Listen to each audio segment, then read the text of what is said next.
If you're over 18 and you're watching this, if you have any assets, you need these 3 documents: a revocable living trust, a durable power of attorney for finances, and an advanced healthcare directive.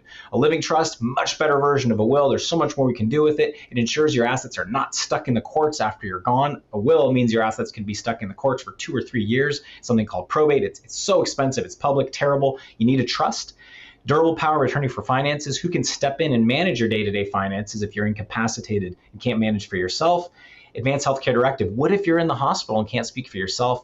Who can communicate for you and what would you want? You need these 3 documents into place. The rest of this is about building on that, making sure you have the right trust structure if you're married, and the other tools we would add to this. But you need to have these in place. And of course, we can help you as we help thousands of California families to put their estate plans into place. Larry and Susan have a $3 million estate. Susan outlives Larry by 5 years. Let's face it, women often live longer than us guys, right, Dad? That's what we see, and that's what the statistics say. That's what happens. That's what happens, right? When they pass away, their children face $300,000 in capital gains tax exposure. Wyatt and Jane, same thing, $3 million estate.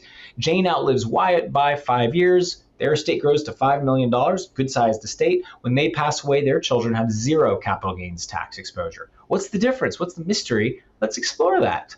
One other example, though, just to make a point. A larger estate. Ben and Ann have an estate worth $10 million. By the time the second spouse passes away, it's grown to $18 million. They've crushed it. But when they pass away, their children owe over $1 million, or their estate owes $1 million in estate taxes. Jacob and Sarah, same exact situation, $10 million estate, grows to $18 million by the time they pass away. But when they pass away, 0 estate tax exposure, a $1 million difference just based on having a different living trust structure. Mike, why don't you walk us through this? And let's start with 2AB or not 2AB. That is the question. That is a very lame take on a Shakespeare quote. You know, we're lawyers. We have to be as funny as we can. So the first thing to say is that this AB trust structure is for a married couple. If you're a single individual, this doesn't apply. It's still interesting to you because of the benefits of a trust, but you still need a trust. Let's be clear. If you're a single person, you still need to do a trust, but this AB trust issue is not yours. Now, if you're a married couple, if you did your trust 3, 4, 5 years ago or earlier, you would have had an AB trust. We would have done that for you. Virtually every other attorney who understands this world of tax and planning would have done the same thing. Now, why? The bottom line reason for this AB trust is to make sure that we capture for each spouse the maximum level of estate tax protection.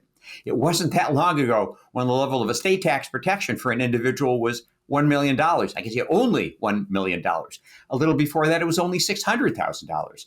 So it's kind of a moving target, and we always want to make sure that we maximize protection from this 40% tax. With the AB trust, here's what happens. At the time of the first death, the estate is going to divide into 2 subtrusts. And importantly, you'll see on the screen, everything in the estate gets something called the stepped-up basis at the time of the first death. All community property assets. Okay. So that means that if you paid $10 for a share of stock, that's the cost basis. If you sell it for more, for $20, you have a $10 profit or capital gain, and you have to pay capital gains tax on that. If you buy real property, the price you pay is the basis. So at the first death, with my example about stock, the basis will increase to reflect the market value. The basis goes up to $20 a share. The survivor could then sell that stock for $20, subtract the basis of $20, no gain, no tax. Okay. And it underscores, also as an aside, the need to make sure that the work is done properly after the first death. You have to document the stepped up basis very carefully so that the IRS can be satisfied if there's ever a sale and then a question raised. At the time of the first death, we're going to pick on the husband as the first to pass, as we've alluded to. Us guys usually go first. It's just math. It's the way it is. Okay. Husband dies first. His half of this trust is going to go into the exemption trust, which is generically called the B trust. And by the way, AB. B is below ground. The person who is deceased. A, the survivor's trust, is above ground. Okay, so we're talking about the B trust. So when that $3 million goes into that trust, currently the level of estate tax protection is much more than that. So everything that goes into that trust is going to permanently capture protection from estate tax. It's removed from the survivor's estate. It's all going to be there for the next generation. That the money in that trust could grow to any amount of money. It could grow to 20 million. It will pass intact because protection was captured at the time of the first death. Okay, the other half of the trust estate goes into the survivor's trust, the A trust. That is in the estate of the survivor. Assets in that trust plus any retirement money that might remain, those would be added up at the time of the second death to see if there's any exposure to estate tax. At the second death, assets in the survivor's trust get another stepped up basis because the assets are in the survivor's estate. So the exemption trust, that trust, those assets are not in the estate of the survivor, so there's no second stepped up basis, which could be incredibly important if assets have grown dramatically in value, or maybe it's not so important depending on what happens. We have a very different treatment of capital gains and stepped up basis when you utilize the AB trust. So the benefit, assets in the exemption trust can grow without limit, never exposed to tax. Kind of the downside is they don't get another stepped up basis. Now, because of a change in law about 5 or 6 years ago, we have a new opportunity. We have something called portability. And what that means is that we can simplify the trust so that the trust does not divide into two subtrusts. Instead, it remains intact under the complete control of the survivor, but we can still capture the maximum level of estate tax for each spouse. So at the time of the first death, we're still protecting $3 million. So we're not giving up the maximization of estate tax protection for each spouse. We're simplifying the trust. A benefit of this approach is that we get a stepped up basis at the first death and we get a second stepped up basis for all assets at the second death. So let me give you an historic note here about how folks usually treat this. We have counseled way over 100 folks who came in who did the AB trust previously. Our data is that about 2/3 of our client couples, they change. They go from the AB trust, they go to this continuing couples approach for a combination of reasons, mostly simplicity and knowing they're not going to give up any estate tax protection. About 1/3 keep this trust. It's not black and white. It isn't only one way, only the other. It's a matter of looking at a number of criteria, a number of factors in your life to see which trust structure makes the most sense. I think really the focus is often for families who don't have very large estate, which even in California and Silicon Valley is the majority, capital gains taxes are the big issue. We want to avoid capital gains taxes because we can protect so much from estate taxes. So that, as Mike said, 2/3 of our clients who come in the last couple of years who previously had an AB trust have switched. Now let's just go back to the mysteries. Let's talk about Susan and Larry versus Wyatt and Jane. Susan and Larry had the $3 million estate, grew to $5 million by the time the second spouse passed away. Their kids had $300,000 in capital gains taxes. Wyatt and Jane, same situation, zero capital gains taxes. Why? Larry and Susan had an AB trust. So as we talked about, half their estate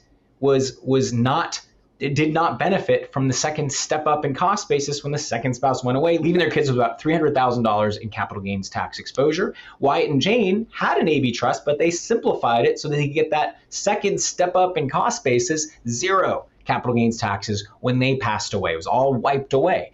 So again, don't need to follow the details other than simplifying the trust structure can have massive implications for capital gains tax exposure if you don't have a very large estate. There's other issues we look at. Now let's look on the other side of this. We talked about Ben and Ann with a $10 million estate that grew to $18 million. Their family faced $1 million in estate tax exposure. Jacob and Sarah, their family had zero estate tax exposure, even though they had the exact same situation. Why? Well, Ben and Ann didn't use the AB. They had the simplified trust, the simpler structure, but they should have had the AB because they faced estate tax exposure and they didn't freeze growth out of their estate. So they had too much in their estate when the second spouse passed away and they had $1 million in exposure. But Jacob and Sarah had an AB, and for them, it was right. And it saved their family $1 million in estate tax exposure. So I think the point here, again, there's no one size fits all solution. There's other factors besides taxes. But if you are married, and from a tax standpoint, there's other issues too. But if your estate is under $5 million, you almost certainly should simplify and not have an AB trust. You should have that simpler trust structure. If your estate is over $9 or $10 million as a married couple, you almost certainly should have an AB trust structure. Again, there's other factors involved. If you're in between that, it's kind of a gray area, and we talk to people about that. Our job is to explain these things in individual meetings and make sure it's understood. A number of factors. We go through the criteria. Let's figure out what's right for you. Again, multi-generationally, that's what we're talking about here. And we'll come up with a recommendation in 9 out of 10 cases. I hope you got a lot out of this. Share this with someone in your family who needs to see this or a friend who needs to see this.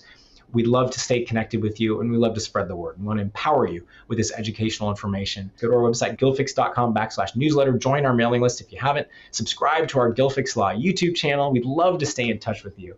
And if you'd like to set a meeting with us, you can, of course, easily do that by contacting us. You can fill in a Google Sheet if you want to give us information about your properties. You can contact us at gilfix.com. So as my mom likes to say, I hope everybody's staying safe, sane, and healthy, and I hope you got a lot out of this.